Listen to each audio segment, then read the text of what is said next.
नमस्कार साथियों और प्यारे बच्चों, स्वागत है एक बार फिर आपका हमारे इस यूट्यूब चैनल में। हम कक्षा 10वीं की बोर्ड परीक्षा के लिए महत्वपूर्ण प्रश्नों की तैयारी कर रहे हैं और उनके हल भी जो हैं हम इन विभिन्न वीडियो के माध्यम से देख रहे हैं। अभी तक के वीडियो में आपने जो है अध्याय 1, अध्याय 2 और अध्याय 3 की प्रतिस्थापन विधि के महत्वपूर्ण प्रश्नों के हल के वीडियो देखे हैं और उम्मीद है कि आप इन प्रश्नों को हल कर रहे होंगे और अच्छी तरीके से सीख रहे होंगे। साथ ही इसी क्रम में जो है प्रश्न बैंक जो विमर्श पोर्टल पर जारी की गई है उसके ऑब्जेक्टिव को भी हमने इन वीडियो के माध्यम से समझाने का प्रयास किया है ताकि आप जो है परीक्षा के अंदर अधिक से अधिक ऑब्जेक्टिव्स को सही कर सकें। और अगर आपको जो है इनको हल करने का तरीका अगर आ गया तो आप 25 में से 25 ऑब्जेक्टिव को परीक्षा में सही कर सकते हैं। आगे आने वाले वीडियो में भी हम और महत्वपूर्ण प्रश्नों और ऑब्जेक्टिव्स के बारे में चर्चा करेंगे। आज के इस वीडियो में हम बात करने वाले हैं अध्याय 3 में विलोपन विधि के बारे में। लेकिन यदि आप चैनल पर पहली बार आए हैं, अभी तक आपने चैनल को यदि सब्सक्राइब नहीं किया है तो इसे सब्सक्राइब कर घंटी का बटन ज़रूर दबा दीजिए ताकि आने वाले महत्वपूर्ण वीडियो के बारे में आपको जल्दी से जानकारी मिल सकें। तो शुरू करते हैं हम आज का वीडियो, जिसमें हमें समझना है विलोपन विधि के सवालों को। तो यहाँ पर दिया हुआ है कि निम्नलिखित समीकरण युग्म को विलोपन विधि से हल कीजिए। दिया गया पहला समीकरण युग्म, पहला समीकरण निकाय जो हमें दे रखा है, समीकरण युग्म या निकाय क्यों बोलते हैं हम, क्योंकि यहाँ पर समीकरणों का एक जोड़ा होता है। क्योंकि चर कितने हैं हमारे पास में, 2 चर हैं और दोनों को अपने को हल करके x और y दोनों का मान जो है निकालना है, इसलिए हम यहाँ पर इसे समीकरण युग्म या समीकरण निकाय कहते हैं। पहला समीकरण है x धन y बराबर 5 और 2x ऋण 3y बराबर 4। इन दोनों को अपने को हल करना है, किस विधि से, विलोपन विधि से हल करना है। तो यहाँ पर हमने इसको समीकरण नंबर 1 और समीकरण नंबर 2 डाल दिया। अब सबसे पहले बात करें विलोपन विधि होती क्या है। विलोपन विधि की परिभाषा ये है कि यदि हम जो है क्या करें कि दोनों समीकरणों में से किसी एक चर को विलोपित करने की विधि। विलोपित करना अर्थात विलोपन का मतलब होता है उसको हटाना या फिर गायब कर देना। तो 2 समीकरणों में से हम जो है किसी एक चर को, या तो x को हटा दें या फिर y को हटा दें, दोनों समीकरणों को किसी भी तरीके से हल करके, तो हमारे पास में जो समीकरण अगली जो मिलेगी वो एक चर वाली समीकरण मिलेगी और हम फिर जो है उस चर का मान जो आसानी से ज्ञात कर सकते हैं। देखिए किस प्रकार से हम चर को यहाँ से हटाएंगे। तो सबसे पहली बात आपको ध्यान रखनी है कि अगर समीकरण के अंदर ऐसे चर देखना है कि क्या इनके गुणांक बराबर हैं क्या, जिससे यहाँ पर x का गुणांक कितना है, 1 है, और यहाँ पर y में किससे गुणा अपने को नहीं दिख रहा, मतलब y का गुणांक भी कितना है, 1 है। और दूसरे समीकरण पर चलते हैं हम, यहाँ पर x का गुणांक कितना है, 2 है, और यहाँ पर y का गुणांक कितना है, 3 है। तो x का गुणांक यहाँ पर बराबर नहीं है, y के गुणांक भी बराबर नहीं है। तो हमें देखना है कि अगर हम गुणांक इनके बराबर कर पाएँ, किसके गुणांक बराबर करेंगे, जिस चर को अपने को यहाँ से विलोपित करना है उस चर के गुणांक हम बराबर करेंगे। किस तरीके से बराबर करेंगे, उदाहरण के लिए हम यहाँ पर ले लेते हैं कि हमको x को विलोपित करना है। तो हम यहाँ पर लिख देंगे कि इस समीकरणों में से x के गुणांक बराबर करने पर, x के गुणांक हम क्या कर देंगे, बराबर कर देंगे। तो हम यहाँ लिख देंगे x के गुणांक बराबर करने पर। x के गुणांक किस प्रकार से हम बराबर करेंगे, तो x के गुणांक बराबर करने के लिए देखिए यहाँ पर x का गुणांक 1 है और यहाँ पर 2 है। इसमें 2 कब आ जाएगा, जब इस 1 के अंदर हम कितने गुणा करा दें, 2 का गुणा करा दें। तो इस पूरे समीकरण में अपनों को कितने गुणा करवाना पड़ेगा, 2 का, और यहाँ 2 हो जाएगा। तो यहाँ पर तो ऑलरेडी अपने पास में 2 है, तो इस समीकरण में किसका गुणा करा दे, 1 का, अर्थात इसका गुणांक का गुणा इसमें करवाना है और इसके गुणांक का गुणा इसके अंदर करवाना है। तो दोनों चर राशियों के जो गुणांक हैं हमारे x के दोनों समीकरणों के अंदर बराबर हो जाएंगे। तो इस प्रकार अपने को जो समीकरण मिलेगा यहाँ से वो कितना मिलेगा, यहाँ से मिल जाएगा 2x और इसके अंदर भी गुणा होगा। देखिए पूरे समीकरण के अंदर हम गुणा करवाएंगे, ऐसा नहीं कि केवल x के अंदर गुणा करवाना है। तो यहाँ पर जो है मिल जाएगा अपने को 2y और यहाँ पर मिल जाएगा 5 दूना 10 अपने को प्राप्त हो जाएगा। फिर दूसरे समीकरण पर आते हैं हम, यहाँ पर हमने इसमें पूरे में 1 का गुणा करवाया है, तो यहाँ पर 2x माइनस 3y बराबर कितना मिला अपने को, 4 के बराबर मिल जाएगा। अब क्या करना है, अब अपने को ये करना है कि जब गुणांक बराबर हो गए तो इसको हटाने की प्रोसेस करनी है। अब इसको हटाएं कैसे हम, किसको हटाना है, जिसके गुणांक बराबर हैं उसको हटाना पड़ेगा। तो इसको कैसे हटाएंगे, तो यहाँ पर अगर हम क्या कर दें कि 2x में से 2x को अगर घटा देते हैं, ठीक है, तो यहाँ पर लिखेंगे हम घटाने पर, क्या लिखेंगे, घटाने पर। किसको, समीकरण नंबर इसमें से इस समीकरण को अपने को घटाना है। तो अब घटाएंगे हम, तो घटाने के लिए लिखते हैं हम कि माइनस चिन्ह लगेगा, इस पर माइनस चिन्ह लगाएंगे पूरा, तो पूरा माइनस चिन्ह लगाएंगे तो यहाँ पर कौन सा चिन्ह अपने पास प्लस का है, तो इसका नया चिन्ह मिल जाएगा माइनस। उस माइनस को हम अंदर ले गए तो ये माइनस माइनस यहाँ पर इसका नया चिन्ह कौन सा हो जाएगा, प्लस, और एक माइनस यहाँ पर भी इसका चिन्ह कैसा है, कुछ नहीं है, मतलब प्लस है, तो इसका नया चिन्ह क्या हो गया, माइनस। अब हम यहाँ पर जो है इस 2x को प्लस 2x नहीं कहेंगे, इसको कहेंगे माइनस 2x प्लस 3y और माइनस 4। अब जब हमने घटाया है तो 2x में से 2x को घटा लीजिए, ये घट गया। अब यहाँ पर देखिए 2y पर आते हैं हम, y का चिन्ह कैसा है, प्लस का है, और यहाँ पर भी नया चिन्ह कैसा है, प्लस का है। तो प्लस के 2 आपके पास पहले से थे और 3 और आ गए, कितने मिल गए अपने को, 2 और 3 5y अपने को मिल जाएंगे। इस 10 का चिन्ह कैसा है, प्लस का, और इसका माइनस का। जब 1 प्लस 1 माइनस हो तो क्या करना पड़ेगा, घटाना पड़ेगा। बड़े में से छोटे को घटा, बड़ा कौन है, 10, 10 में से 4 गया, कितना बचा, 6 अपने को प्राप्त हो गया। अब इस 5 को भी हम इधर लेकर के आ जाते हैं तो y बराबर मिल जाएगा अपने को 6/5। तो y का मान अपने को प्राप्त हो गया। अब ये y का मान आप चाहे तो समीकरण नंबर 1 में रखें या 2 में रखें, दोनों में से किसी भी एक समीकरण में हम y का मान रख देंगे तो अपने को x का मान मिल जाएगा। तो y का मान समीकरण नंबर 1 में रखने पर, जब हम y का मान समीकरण 1 में रख देंगे, समीकरण 1 लिखिए सबसे पहले, क्या थी, x धन y बराबर है किसके, 5 के। y की जगह अपने को जहाँ पर भी y दिखता है उसकी जगह कितना लिखना है, 6/5 लिखना है, बराबर कितना मिला, 5। अपने को मान किसका निकालना है, x का निकालना है, तो इधर x को रखो, बाकी सबको उधर लेकर के चले जाओ। तो जब उधर क्या था हमारे पास में, 5 था, 5 के बट्टे में कुछ नहीं है तो अपन 1 लिख देते हैं, और ये प्लस का इधर गया तो कितना हो जाएगा, -6/5 हो जाएगा।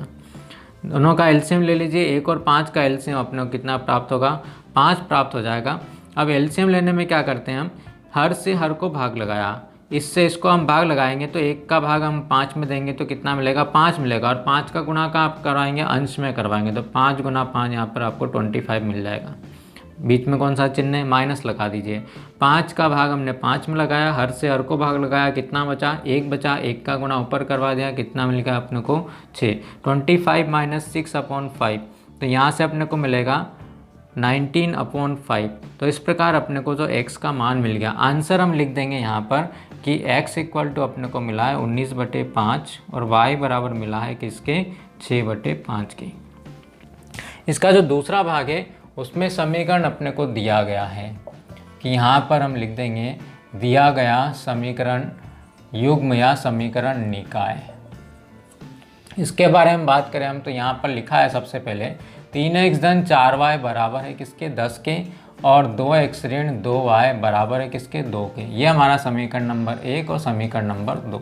यहाँ हम क्या करते हैं कि पहले हमने x के गुणांक बराबर किए थे, इस सवाल में हम करते हैं y के गुणांकों को बराबर करके देखते हैं, ठीक है। और y के गुणांक बराबर कर देंगे तो देखिए क्या होगा कि यहाँ पर y का गुणांक कितना है, 4 है, यहाँ पे y का गुणांक कितना है, 2 है। अगर हमको यहाँ पर भी y का गुणांक कितना मिल जाए, 4 मिल जाए, या तो आप 2 का गुणा इसमें करवा दीजिए, 4 का इधर करवा दीजिए, तो दोनों के गुणांक कितने हो जाएंगे, 4 × 8 अपने को गुणांक जो है दोनों के बराबर हो जाएंगे। लेकिन अगर हम समीकरण नंबर 1 में सिर्फ 1 से गुणा करवाते हैं और समीकरण 2 में 2 से अगर गुणा करवा देते हैं तो हम यहाँ पर लिखेंगे y के गुणांक बराबर करने पर, ज़्यादा और कुछ नहीं लिखना है आपको। यहाँ पर लिख दीजिए y के गुणांक जो है हम क्या कर रहे हैं, y के गुणांक बराबर कर रहे हैं, इसलिए y के गुणांक बराबर करने पर y के गुणांक बराबर किस प्रकार से हो रहे हैं, ये 3x धन 4y बराबर 10, क्योंकि इसमें तो 1 का गुणा करा है, इस पूरे समीकरण में 2 से गुणा हुआ तो 2 में 2 का गुणा हुआ तो 4x, यहाँ पर माइनस 2 में 2 का गुणा हुआ तो फिर क्या मिल गया, 4y मिल गया, और यहाँ पर भी 2 में 2 का गुणा हुआ तो कितना मिल गया अपने को, 4 मिल गया। देखिए अब यहाँ पर आपके पास में जो है y का गुणांक और y का गुणांक, यहाँ पर भी 4 है, यहाँ पर भी 4 है, बराबर हो गए। पहले क्या हो रहा था, दोनों के चिन्ह समान थे, यहाँ पर दोनों के चिन्ह कैसे हैं, विपरीत हैं, तो हम आसानी से इनको हटा सकते हैं। कैसे हटाएंगे कि अगर हम इस 4y में -4y को जोड़ दें तो ये जो y से y हट जाएगा, तो हम यहाँ पर लिख देंगे साइड में जोड़ने पर। वैसा अच्छा लिखना चाहे तो लिखेंगे कि दोनों समीकरणों को जोड़ने पर, ठीक है। तो यहाँ पर हम जोड़ेंगे तो नया चिन्ह कुछ नहीं बनेगा, क्योंकि अपने को प्लस करना है, ये भी प्लस का हो जाएगा, मतलब पूरे समीकरण में धन चिन्ह अपने को लगाना है। तो 3 और 4 आप जोड़ रहे हैं तो 3 और 4 कितना हो जाएगा, यहाँ पे अपने को मिलेगा 7x, और 4y में -4y को जोड़ा तो दोनों क्या हो गए, कैंसिल हो गए, और इसमें भी इसको जोड़ा, ये भी प्लस का ये भी प्लस का, तो कितना मिल गया अपने को, 10 और 4 14 अपने को प्राप्त हो जाएगा। तो x इक्वल टू अपने को यहाँ पर मिल जाएगा, x का मान मिलेगा 14, और 7 को इधर लेकर के आ गए तो कितना मिलेगा, बटे में चला जाएगा, तो x इक्वल टू मिल जाएगा अपने को 2। ये x का मान क्या करें हम लोग, x का मान किसी भी एक समीकरण में रख दें, या तो इसमें रखें या इसमें रखें। तो हम लिख देते हैं समीकरण 1 में x का मान रखने पर। जब हम समीकरण 1 में x का मान रखने जाते हैं तो सबसे पहले देखते हैं समीकरण नंबर 1 है क्या। समीकरण 1 लिख लीजिए, 3x धन 4y बराबर है किसके, 10 के। तो यहाँ पर जहाँ x नज़र आता है अपने को वहाँ कितना लिखना है, 2 लिखना है, 3, और इसके बीच में कुछ नहीं है, अर्थात क्या है, गुणा होगा इसका। जहाँ x दिखता है वहाँ ऐसा नहीं कि आप 32 लिख दें यहाँ पर, तो प्लस 4y इक्वल टू कितना मिला अपने को, बराबर के इधर कितना था, 10 था। अब इन दोनों का गुणा हम करवा देते हो, 3 दूना 6 अपने को मिल जाएगा, प्लस 4y बराबर किसके हैं, 10 के। नंबर को एक तरफ ले गए तो अपने को मिलेगा 4y इक्वल टू 10, और ये प्लस वाला है उधर गया तो क्या हो गया, माइनस हो गया, 10 माइनस 6 मिला, 10 में से 6 को घटाइए, 10 में से 6 गए तो कितने मिले, 4 मिले। अब इस 4 को भी इधर ले जाएंगे तो अपने को y का मान जो है यहाँ पर प्राप्त हो जाएगा। कितना मिलेगा y का मान, इधर 4 पहले से था, एक 4 और इधर से गुणा वाला आया है इसलिए कहाँ जाएगा, भाग में जाएगा, तो y का मान कितना मिल गया अपने को, 1 मिल जाएगा। इस प्रकार हमारा जो आंसर है वो अपने को प्राप्त हो गया। क्या मिला, x इक्वल टू 2 और y इक्वल टू 1। अर्थात यदि आप इस समीकरण के अंदर x की जगह कितना रख दें, 2 रख दें, और y की जगह कितना रख दें, 1 रख दें, तो इसका मान जो है किसके बराबर हो जाएगा, 10 के बराबर। चेक कर सकते हैं आप, यहाँ पर 3 दूना 6 अपने को मिलेगा, और y का मान कितना मिलेगा, 4 एकम 4, 6 और 4 दोनों किसके बराबर हो गए, 10 के। इस समीकरणों को भी संतुष्ट करेंगे दोनों मान। 2 का गुणा 2 में करा है 4, माइनस 2, 4 में से 2 का कितना मिला, 2, अर्थात LHS बराबर RHS अपना हो जाता है। तो हम चेक कर सकते हैं कि हमने जो किया है, जो आंसर आया है वो करेक्ट है या नहीं है। यहाँ इसके अगले भाग में जो दिया गया समीकरण है वो है x धन y बराबर 5 और 3x धन 4y बराबर 10। देखिए कैसे बना है सवाल, ये बना है, पहला समीकरण इस पहले भाग का लिया गया है और दूसरा समीकरण इसके दूसरे भाग का लिया गया, तो नया सवाल बन गया। कब पूछा गया, 2019 में पूछा गया, संभावना इसकी ज़्यादा बनेगी।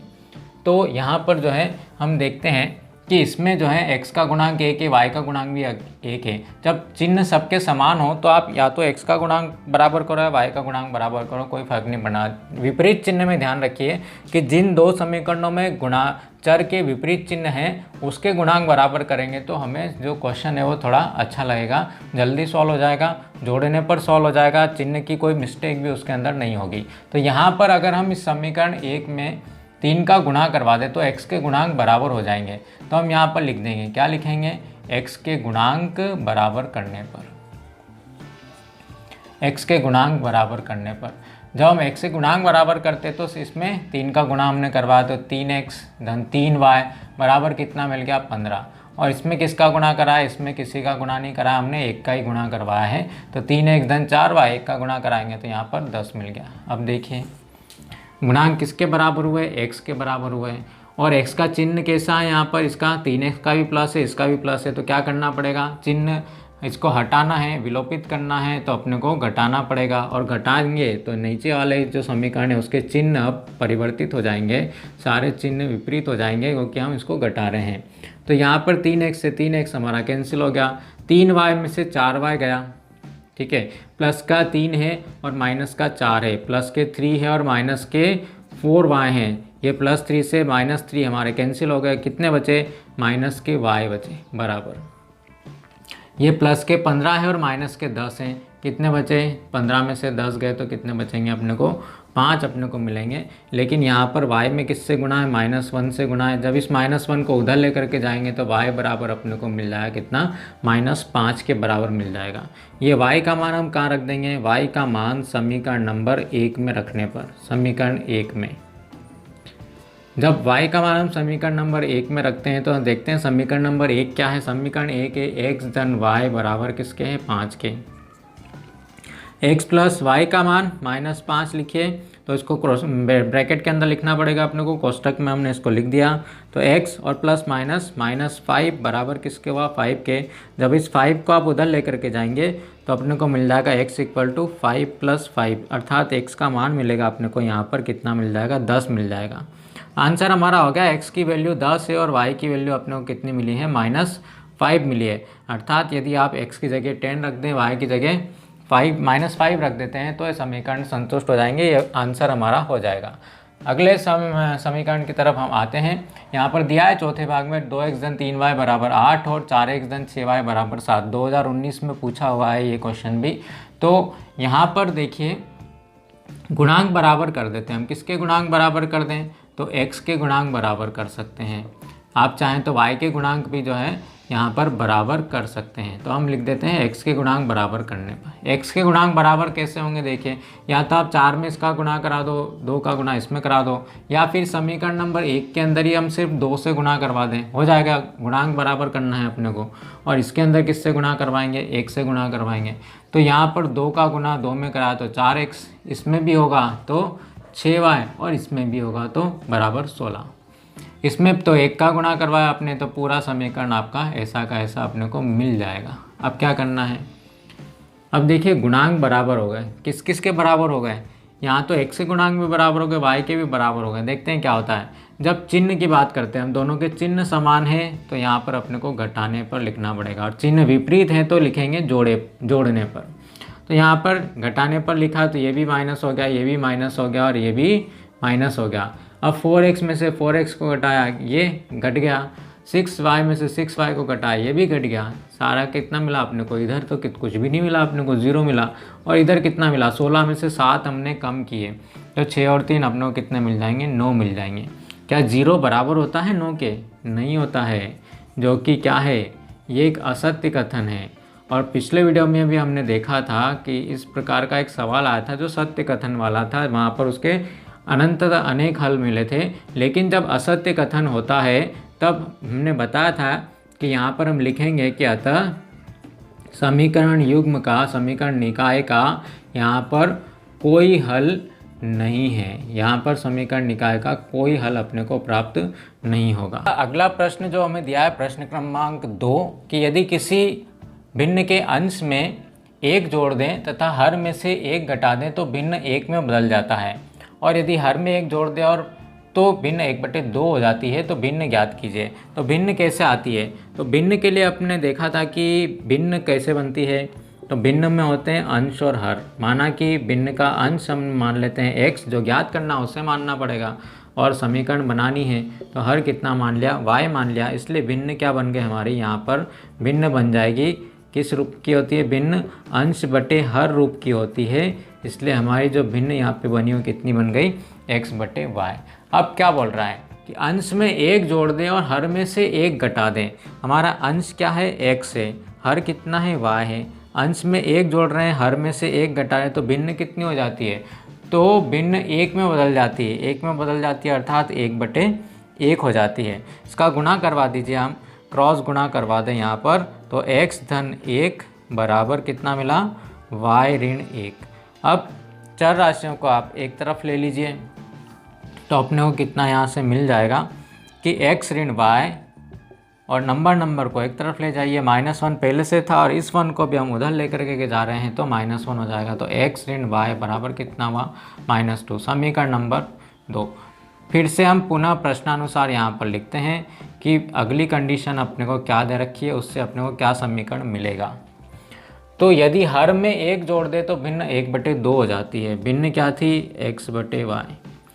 अब सिर्फ हर में कितना जोड़ रहे हैं, हर में 1 जोड़ रहे हैं, तो भिन्न कितनी हो रही है हमारी 1/2 के बराबर अपने को मिल जाती है। इसका गुणा कराओ इधर, इसका गुणा कराओ इधर, तो 2x बराबर मिल जाएगा y+1। और इनको हम एक तरफ लेके आते हैं, सिर्फ y को इधर ले आएंगे तो 2x - y बराबर 1। समीकरण नंबर कितने मिल गए अपने को? 2। तो समीकरण 1 और 2 दोनों को हमको हल करके जो है x और y का मान निकालना है। तो समीकरण 1 तथा 2 से, समीकरण 1 और समीकरण 2 से, समीकरण 1 क्या थी हमारी? समीकरण 1 थी x ऋण y बराबर किसके? -2 के। ये हमारी समीकरण नंबर 1 थी। और समीकरण नंबर 2 कितना है? 2x - y बराबर कितना? 1 के। अब देखिए गुणांक किसके बराबर है? y का गुणांक बराबर, यहाँ पर भी -1 है, यहाँ पर भी -1 है। और जब गुणांक बराबर होते हैं तो हम फिर जाते हैं चिन्ह पर। चिन्ह कैसे हैं? चिन्ह समान है। जब चिन्ह समान होता है तो हम यहाँ पर लिखते हैं घटाने पर, और चिन्ह विपरीत होता है तो हम क्या लिखते हैं? जोड़ने पर। जब हमने घटाने पर लिखा है तो इसका नया चिन्ह कौन सा हो गया? माइनस, और इसका नया चिन्ह कौन सा हो जाएगा? प्लस, और इसका नया चिन्ह कौन सा हो गया? माइनस। तो अब x प्लस का है और माइनस का 2x है। एक x हमारे पास में प्लस का है और माइनस के 1x और माइनस का 1x, माइनस का 2x, ये कैंसिल हुआ। कितना मिला अपने को? यहाँ पर सिर्फ मिलेगा -x मिलेगा। यहाँ पर प्लस का y हो गया और ये माइनस का y हो गया। ये दोनों तो हमने घटा लिए तो ये कैंसिल हो जाएंगे, ख़त्म हो जाएंगे। -2 और -1, माइनस के 2 पहले से थे, एक और आ गया, कुल मिलाकर के हो गए -3 हो गए। अब माइनस से माइनस हमारा -1 से हम भाग दें तो कैंसिल हो जाएगा। तो x कितना मिल जाएगा अपने को? यहाँ पर x 3 मिल जाएगा। ये x का मान कहाँ रख देते हैं हम? समीकरण 1 में x का मान अगर हम रख दें, मान रखने पर, समीकरण 1 क्या था? समीकरण 1 था x ऋण y बराबर -2। तो x ऋण y बराबर -2, तो समीकरण 1 में x का मान कितना आया? 3 मिला अपने को। जहाँ x दिखता है वहाँ 3 लिख दो। 3 ऋण y बराबर -2। अब इस 3 को उधर हम ले गए तो इधर क्या मिल जाएगा? सिर्फ -y मिल जाएगा। -2 आपके पास पहले से था और ये +3 इधर आया तो कितना हो गया? -3 हो गया। तो -y कितना मिला? -5 मिला। तो y की वैल्यू कितनी मिल जाएगी अपने को? 5 मिल जाएगी। आंसर आ गया क्या? नहीं आया। अभी हमको क्या ज्ञात करनी थी? भिन्न ज्ञात करनी थी। अतः भिन्न क्या थी हमारी? भिन्न हमारी थी x/y के बराबर। तो x का मान कितना मिला अपने को? x का मान 3 मिला है, y का मान 5 मिला है, इसलिए आंसर कितना होगा? भिन्न जो हमारी वो 3/5 के बराबर मिल जाएगी। चलिए अब हम बढ़ते हैं इसके अगले सवाल की तरफ कि 2 अंकों की संख्या है। संख्या में कितने अंक हैं? 2 अंक हैं। उसके अंकों का योग 9 है। तो इस संख्या का 9 गुना संख्या के अंकों को पलटने से बनी संख्या का 2 गुना है, तो संख्या ज्ञात करो। अब संख्या जब 2 अंकों की है तो अपने को दोनों अंकों को मानना पड़ेगा। क्या मानेंगे हम? जो ज्ञात करना वो मान लो भाई। क्या मानना है? क्या लिखेंगे कि एक संख्या 2 अंकों की, 2 अंकों की संख्या में देखिए कोई भी दो अंकों की संख्या लेते हैं। उदाहरण के लिए मैंने लिख दिया 19। अब इस 2 अंक की संख्या में क्या क्या है? एक तो इकाई का अंक है और एक दहाई का अंक है। तो अगर इकाई और दहाई दोनों अंक अगर अपने को मिल जाते तो हम संख्या लिख पाएंगे। तो हम सबसे पहले अपने को इकाई का अंक ज्ञात करना और दहाई का अंक ज्ञात करना। जब इकाई का और दहाई का अंक आ जाएगा तो हम संख्या आसानी से लिख पाएंगे। तो यहाँ पर हम मान लेते हैं, क्या मानेंगे? हमें पता नहीं है कि इकाई का अंक कौन सा है, तो हम मान लें कि इकाई का अंक जो है वो क्या है? इकाई का अंक x है। और दहाई का अंक किसे मान लें? दहाई का अंक हमने मान लिया कि दहाई का अंक जो है y है। तब हमारी जो संख्या बनेगी, जिसे हम बोल रहे हैं कि ये हमारी ओरिजिनल संख्या है, मूल संख्या है, तो संख्या कैसे बनती है? 2 अंकों की संख्या कैसे बनती है आपको पता है? ये 19 कैसे बना? 19 ऐसे बना है, इकाई के अंक में किससे गुणा है? 1 से। और दहाई का अंक कितना है? 1 है। दहाई के अंक में किससे गुणा है? दहाई के अंक में 10 से गुणा करवाते हैं। तो इस प्रकार जो स्थायी मान हम पढ़ते हैं, स्थानीय मान, उसमें भी जो है हम इसका उपयोग करते हैं कि किसी संख्या के बनाने के लिए उसमें क्या करते हैं हम? इकाई का अंक जो होता है उसके अंदर 1 से गुणा होता है, इकाई के अंक में गुणा करवाओ 1 से, और जो दहाई का अंक है उसमें गुणा होगा किससे? उसमें गुणा होगा 10 से। तो इस प्रकार हमारी संख्या क्या बनेगी? इकाई का अंक कितना था? x था, और दहाई का अंक कितना है? 10 गुना y हमारा दहाई का अंक था, तो इसलिए हम यहाँ पर संख्या क्या बनेगी, y गुना 10 या 10y धन x। तो यह ऑब्जेक्टिव भी पूछा जाता है कई बार कि यदि किसी संख्या का इकाई का अंक x है, दहाई का अंक y है, तो संख्या क्या होगी। तो इकाई का अंक, तो इसको इकाई पर लिखो, इकाई के अंक में 1 से गुणा कराओ, दहाई में 10 से गुणा कराओ और दोनों को क्या करो, जोड़ दो, तो हमारी संख्या जो मिल जाएगी 10y धन x।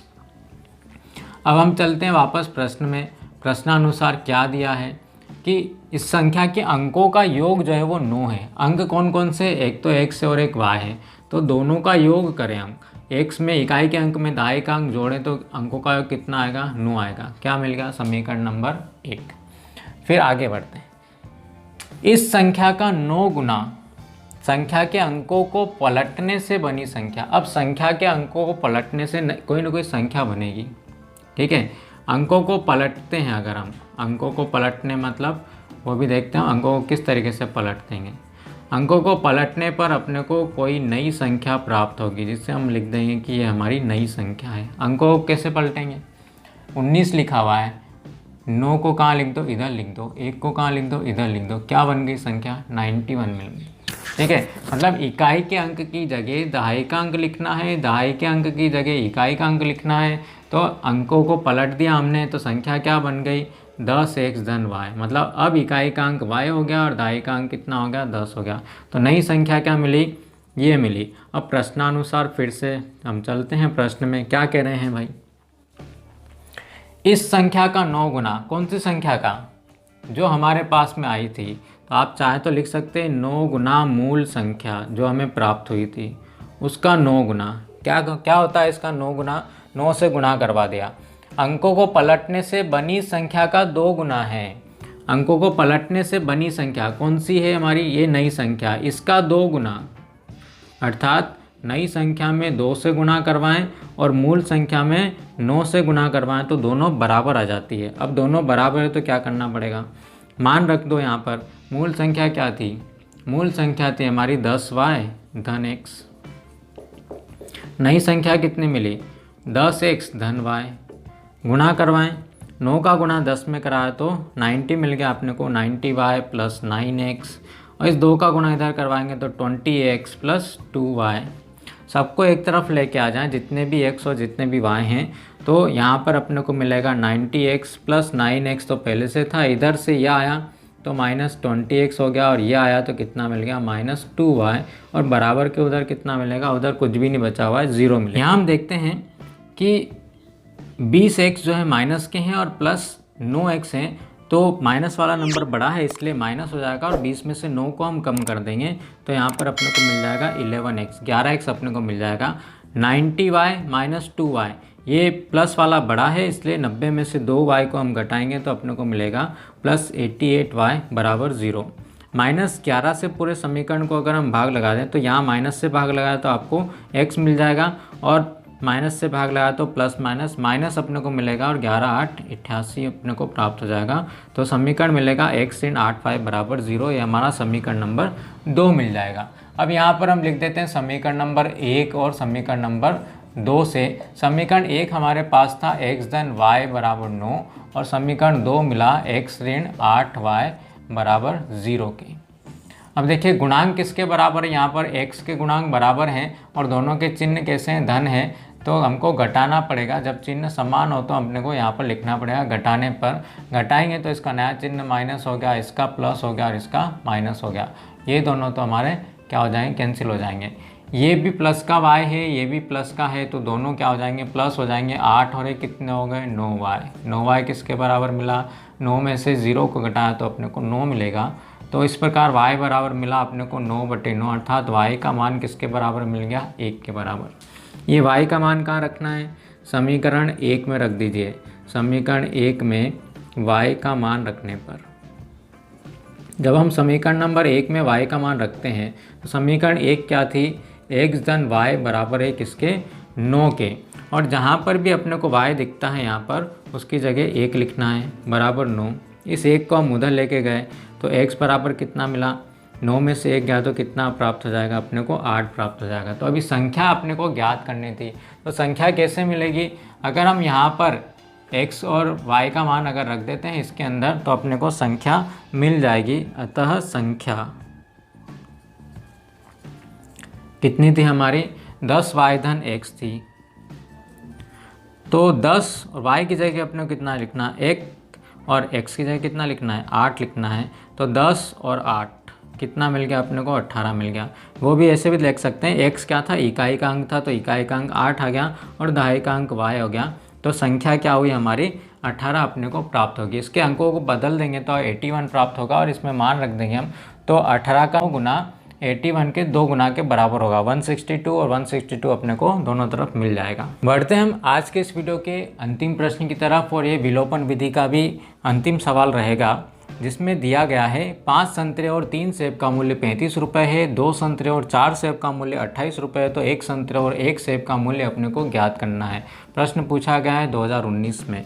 इस प्रश्नावली के बाद का प्रश्न है, अर्थात ये वज्र गुणन विधि का सवाल है, लेकिन अपने को वज्र गुणन विधि से इसे हल नहीं करना है। बुक में वज्र गुणन विधि से हल किया गया है, तो हम इसे विलोपन विधि से हल कर सकते हैं। ऐसे प्रश्नों के अंदर जब कोई भी आपको नहीं बोला जाए कि इस विधि से कीजिए, तो आप किसी भी विधि से उसको हल कर सकते हैं, वज्र गुणन विधि को छोड़ करके, इस साल के लिए स्पेशली। तो यहाँ पर ये जो है आर्टिकल 3.4.3 पेज नंबर 64 पर यह प्रश्न दिया हुआ है।